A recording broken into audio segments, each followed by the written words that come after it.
Welcome to Echo Tales, where every whisper of the heart finds its voice. The candles capitulated on their own. One moment, they danced nervously over a culinary still life and an unopened bottle of wine. The next, abrupt, absolute darkness, punctuated only by a hissing death rattle, a ghostly curl of smoke, and the crushing weight of silence descending upon my chest. That was the desolate crescendo of the evening. But permit me to rewind, just slightly. I had meticulously secured the very table we once mockingly dismissed for its proximity to the kitchen's din. Back then, it held no significance. We had found humor in the clinking pans, feigned belief that the scent of garlic portended something magical. Tonight, I had specifically requested that exact table, table 12. Perhaps I clung to a perverse symmetry, or perhaps I simply yearned for one last ember of belief in anything at all. Her confirmation, stark and devoid of pretense, arrived promptly. No elaborate excuses of work, no vague promise of a rain check. She simply texted, "Be there." I arrived ludicrously early. A pathetic tableau, wasn't it? I even fussed with my collar twice before entering, informing the hostess I awaited a guest. She offered a knowing, almost pitying smile, as if privy to the agonizing truth that my vigil would stretch far longer than I imagined. 15 minutes bled into 30, punctuated by my phone's compulsive checks. At the half-hour mark, I instructed the waiter to bring the wine anyway. At 45, I began a hushed, desperate monologue to myself. At precisely 1 hour, I checked her location. Her phone signal pinged from the Willows, a clandestine, invitation-only dining club, not even in the same zip code. A chilling realization calcified in my chest. You see, I knew that place. Joel, the spectral figure she euphemistically termed my boss, hosted his exclusive dinners there. Invitations only. No spouses, no plus ones. Merely top-level creatives and strategic minds, as she once described it. Apparently, after 10 years, I no longer counted as strategic. I stared at the flickering candle, now sputtering its last defiant light. My own face in the wine glass, a distorted, alien visage, looked back at me. My palms grew slick, not with the fiery heat of rage, but the icy grip of profound shame. The insidious shame that unfurls when truth arrives, not as a defiant roar, but as a long-ignored, venomous whisper. She had chosen him. She had chosen that night, consigning me to the role of an empty chair confronting a barren plate. Yet, I remained, paralyzed. I endured the entire dinner, a tragic supernumerary in a play from which I'd been implicitly barred. I even overtipped, a fool's final, desperate act of feigning normalcy. When I finally rose and settled the bill, I walked out, abandoning the wine, the untouched dessert, and even the ring, the very symbol of a renewed promise I, in my boundless delusion, had planned to offer. That ring, a solitary, gleaming testament to my folly, remained on the table, shimmering beside the dying candle. As I retreated, a chilling certainty enveloped me. This was no mere conclusion to a dinner. This was the catastrophic genesis of my irrevocable departure. The dawn broke with a profound, desolate silence. Not the peace of slumber, but an eerily hollow void. The kind of quiet where you instinctively brace for the jingle of keys in the door, or the soft shuffle of someone preparing for work. But there is simply nothing. Her side of the bed remained pristine, the blankets meticulously arranged, a silent accusation, an untouched museum piece. I stared at it for an agonizing while, wondering how long it had truly been since she shared that space beside me. A week? 2? An eternity? I didn't make coffee. I didn't check my phone. I didn't brush my teeth. I just stood, an inert figure amidst the wreckage of a life reduced to extraneous background noise. Her yoga mat, a forgotten artifact in the corner. A plant she swore she'd water, now wilted beyond salvation. The anniversary card, a premature testament to a love now dead, lay entombed in a drawer, unopened, unacknowledged. That's when I started to collect. Not pack, but gather fragments, moving through the rooms like a somber curator in a mausoleum dedicated to a life that had never truly been mine. I carefully removed the framed wedding photograph, the one where her hand, once a purported anchor, rested on my chest. I gazed at it for an agonizing eternity before swaddling it in a forgotten hoodie and placing it into a duffel bag. No impersonal suitcases, no sterile boxes, only the visceral remnants that whispered of the man I was before she rendered me utterly disposable. My laptop, unequivocally mine. The headphones she never used, mine. The birthday card from my mom she'd left in the kitchen drawer, like refuse, mine. I packed with the meticulous precision of an archaeologist erasing a civilization, not out of vengeful spite, but to ensure not a single echo of my existence remained. Before I left, I ventured in her home office. I hadn't been in that sanctified chamber for weeks. It had become a forbidden bastion, her focus zone, as she claimed. I used to jest that it was Joel's veritable shrine. She never found the humor. I placed a single, damning artifact upon her desk. A printed photograph from our honeymoon, face down, adorned with a stark yellow sticky note that simply read, "In case you forget what you left behind." Then, with a definitive click, I locked the door and deposited the keys into the mailbox, a final, chilling gesture. No valedictory warning, no tumultuous confrontation, no final farewell. She wouldn't register my disappearance. Not until the inconvenient void of my absence became an undeniable reality, a chasm only I could fill. By the time the reality of my absence pierced her consciousness, twilight had already claimed the day. I know this because the first call came at 6:03 p.m. I allowed it to ring, and the second, and the third. I watched the screen blaze, a silent siren, across the cheap motel room, buzzing with an almost embarrassed hum on the dresser. I hadn't booked an opulent suite, no panoramic beachfront vista, just a paltry $59 a night cell, illuminated by a frantic, flickering fluorescent light and adorned with wallpaper that peeled in melancholic strips near the ceiling. But for the first time in months, I didn't merely feel invisible. I felt utterly, completely erased. And that, paradoxically, was a profound liberation. Her voicemail, left after the fourth unanswered summons, became a chilling epitaph. "Curtis, where the hell are you? Did you seriously abscond with your belongings and vanish on a weekday?" The cadence of her voice, a withering reprimand, made something inside me twist with fresh agony. No tremor of concern, no flicker of confusion, merely a raw, seething annoyance. She remained oblivious to the harrowing truth. She herself was the architect of my departure. I offered no response. At 8:24 p.m., the incessant calls ceased. I knew the ominous implication.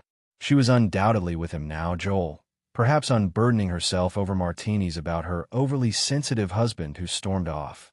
I imagine her laughing it off, her hair tucked behind her ear, telling him it was probably just burnout. She remained blissfully unaware that I had already initiated a temporary mail redirection, or that I had, with clinical precision, severed my name from our joint savings account that very morning, not to pilfer her assets, but to fortify my own against her potential avarice. What she also failed to comprehend was that I had confided in my sister, the one she perpetually disdained, the one who had always sagely observed Josie's detached performance as a guest in her own marriage. That same sister was now offering me her spare room and telling me, not even gently, that I should have departed years ago. Around the stroke of midnight, the textual messages mutated in tone. "Please, Curtis, I don't understand. Are you safe? Can we talk?" Now, the charade of concern. Now, the feigned anxiety of a worried wife. But only after the chilling realization that I wasn't returning to endure another round of emotional starvation. I cloaked my phone in airplane mode, retreating to the bed, my gaze fixed on the ceiling. The air hung heavy with the cloying scent of lemon-scented cleaner and an aching loneliness. Yet, even this desolation was infinitely preferable to the corrosive pretense of normalcy. She had forsaken our anniversary for her boss. Now, I was reclaiming myself, choosing my own fractured peace over a fleeting comfort. And that, at last, felt terrifyingly, profoundly real. I hadn't anticipated his brazen arrival. 3 days into my calculated disappearance, a peremptory knock resonated at my sister's door. I was in the kitchen, making toast, still wearing the same hoodie I had left in. When my sister opened the door, I could discern that smug, cloying voice even before his polished visage came into view. Is Curtis here? Jositte's frantic with worry. Joel intoned, his artificial charm oozing from every carefully modulated syllable. He came dressed as if for a casual Friday. A blazer over a t-shirt, designer sneakers. I remained a phantom in the hallway, eavesdropping from behind the corner's veil. My sister, bless her brutal candor, offered no pretense of civility. You've got 5 seconds to leave before I call the cops, she stated, her voice a steel blade.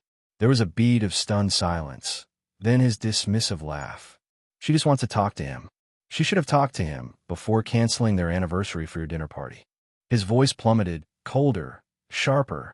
It's not what you presume. We are merely colleagues. Nothing more. I almost materialized, almost hurled the searing question. What work necessitates crimson lipstick and candlelight on a night she swore was ours? But I stayed still, listening. Joel's voice lowered, a predatory cadence, as if brokering a clandestine deal. Look, he's patently unstable. This sort of conduct, it's profoundly irrational.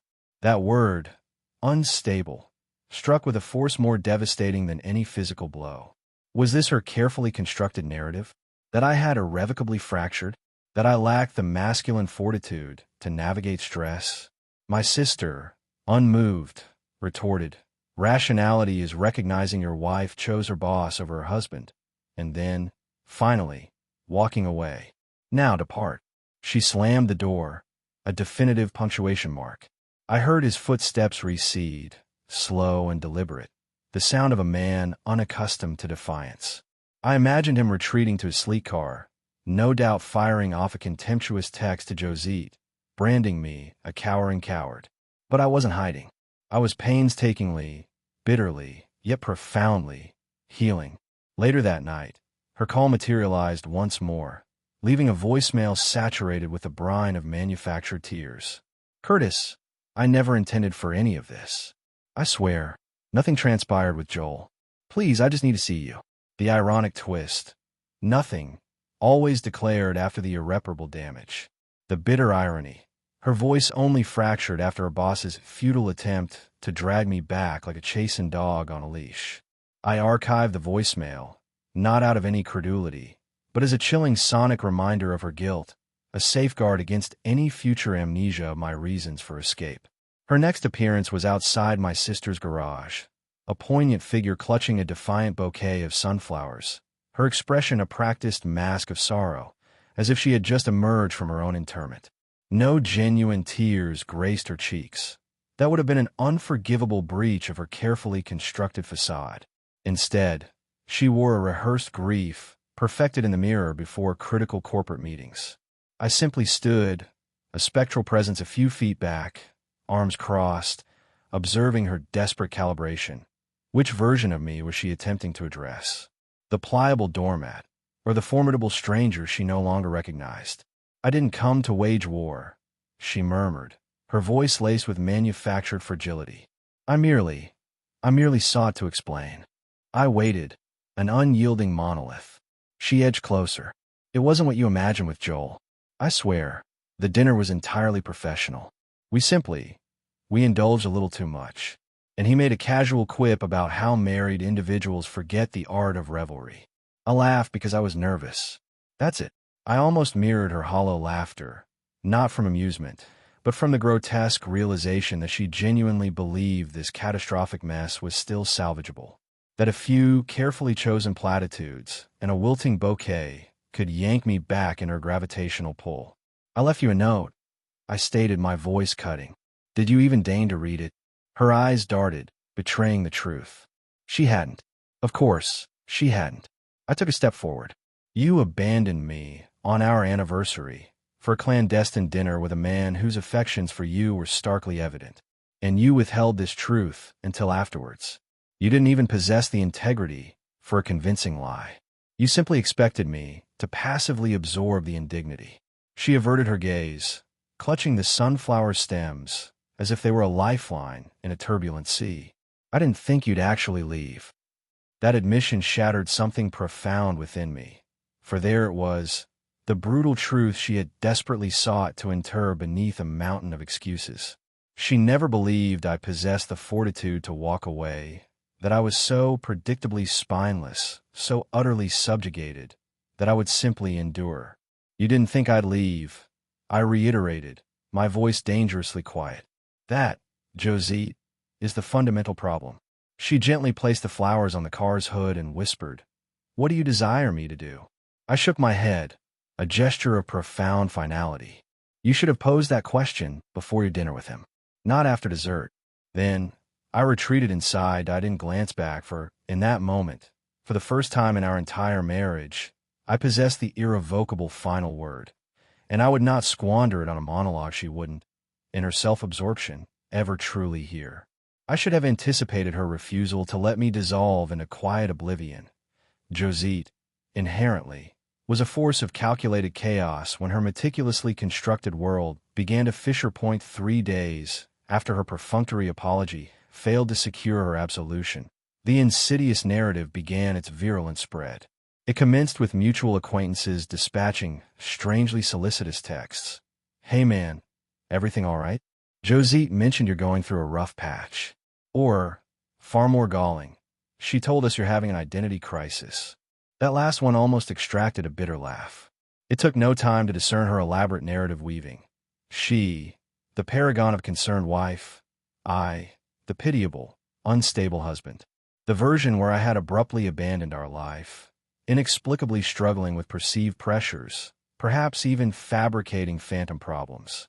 A textbook exercise in damage control. Josette had always possessed an uncanny genius for reading a room, especially when the reins of control began to slip.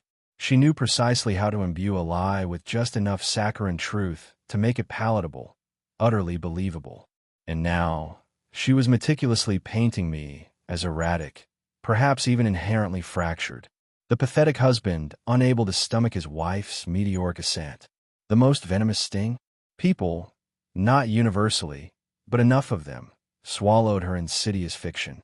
Her professional circle, those who barely acknowledged my existence, suddenly began posting sanctimonious platitudes about checking in on strong women and standing by those who uplift others, even through adversity.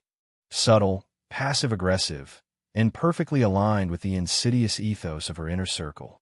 My own cousin called, a well-meaning voice tinged with implied judgment. "You could have confided if you were feeling overwhelmed, man. Overwhelmed." I yearned to unleash a primal scream, but what would that achieve? Only to validate her insidious claims. So instead, I embraced the only strategy one had yet to deploy: absolute, unyielding silence. No fiery rebuttal. No indignant social media broadside. No counter-narrative. Just a profound, deliberate stillness. Let them speculate.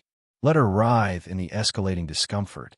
For the longer I maintained my stoic silence, the more frantically she would attempt to fill the resulting void.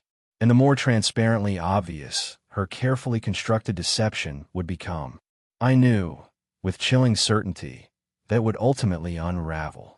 My only uncertainty was the speed of its catastrophic collapse. I must unequivocally state, I was not her executioner. While every fiber of my being craved righteous retribution, while I possessed the damning timeline, the labyrinthine lies, the literal and emotional receipts, I simply could not bring myself to ignite the fuse. Even after her relentless character assassination, her portrayal of me as emotionally volatile and ungrateful for her supposed sacrifices, I could have detonated her reputation with a single click. But I refrained. Fate, it seemed, had chosen another agent. It was a grainy, clandestine photograph, captured from an elevated perch across the Willow's rooftop. Someone, an unwitting observer, had documented a larger scene, oblivious to the explosive truth they inadvertently immortalized. Josette and Joel, intimately entwined, his hand resting with audacious familiarity upon her knee. Her head tilted back, not in the practiced joviality of a professional dinner, but in the unbridled mirth of a clandestine liaison. It looked undeniably like a date because that is precisely what it was. The post itself was an innocuous part of a larger carousel of restaurant images, adorned with innocent hashtags like #RooftopVibes and #TeamCelebration. But the instant someone in our shared social sphere recognized the figures and zoomed in, the image erupted a digital conflagration, spreading like virulent wildfire. Within a single day, 4 private messages flooded my inbox. 2 were abject apologies. 1 contained only the incriminating image, a long, unspoken sigh of digital sympathy. The last simply stated, "I'm sorry. I should have believed you sooner." That cut deep. Meanwhile, Josette retreated into a profound radio silence. No cryptic posts, no public attempts at damage control, merely an echoing void, which spoke volumes. She was no longer even attempting to deny it, merely hoping the storm would pass, the photograph would fade, that people would, with their characteristic short memories, simply move on. But it was already too late. Her meticulously constructed edifice of strength, loyalty, and empowerment was imploding, crumbling under the crushing weight of her own duplicity. The woman who once strode into boardrooms with unshakable poise was now the subject of hushed whispers within her own office. Not through my machinations, but because she had catastrophically misjudged the devastating power of truth when it leaks organically. And for the first time since my departure, I felt no bitterness. I felt a quiet, profound vindication. Not because the truth was finally revealed, but because I never had to unleash a scream to prove it. Josette, tenacious even in defeat, attempted to breach my defenses again last week. Her name materialized on my phone screen, an unwelcome specter unaware of its own demise. This time, her message was a stark, almost desperate plea. "I miss you. Just tell me what you need from me." For a fleeting, perilous second, my fingers hovered, poised to respond. Not from any residual desire, but because a minuscule, exhausted part of me still yearned for a final, definitive closure. But then, an epiphany. I already possessed it. For by then, I had transcended the temporary refuge of my sister's spare room. I had found solace in a modest apartment across town. Nothing ostentatious, a studio with protesting floorboards and windows bearing the scars of chipped paint. Yet, it was undeniably mine. My name, boldly emblazoned on the lease. My music, a personal anthem, resonating through the speakers. My breakfast, simple and unburdened, simmering on the stove. No palpable tension in the air. No anxious vigil, waiting to be acknowledged. Only an exquisite, profound peace. I had rekindled my old passion for mending defunct electronics. Not out of necessity, but from a profound internal craving. There was a cathartic magic in dissecting broken things, in meticulously reassembling them, a tangible reclamation of control over my fractured world. I even reforged connections with old friends, companions from whom I had inexplicably drifted. They, with gentle candor, admitted they had witnessed my slow erosion long before I did, that I had begun to diminish in her oppressive orbit, so consumed by the dread of losing her that I had forgotten the very essence of myself. And now I move with a newfound stature. I articulate my thoughts with measured deliberation. I reclaim my rightful space, even if it's merely within the confines of a quiet, unpretentious apartment with notoriously unreliable Wi-Fi. Josette, ever the architect of her own facade, still labors to rectify the collateral damage. Her carefully crafted image has fractured in the public eye, but I offered no assistance in its collapse. I craved no vengeance, no theatrical drama. I simply needed to leave. And that, in its devastating simplicity, was more than enough. For sometimes, the most profound act isn't to immolate bridges behind you. It is to walk silently across one and never, ever cast a glance backward. To every soul tuning into echo tales, if you have ever ignited candle for a phantom presence, if you have ever celebrated in desolate solitude, been ensnared by a smiling deception, or diminish your own essence merely to preserve a fragile peace, you are not weak. You are merely in the nascent stages of remembering your authentic self. We are honored you shared this space on Echo Tales. Share your truth in the comments below. Have you ever liberated yourself from a relationship, not for vengeance, but purely for the sanctity of your own peace? What seismic event finally propelled you to walk away? Your stories are not just narratives. They are beacons of shared humanity.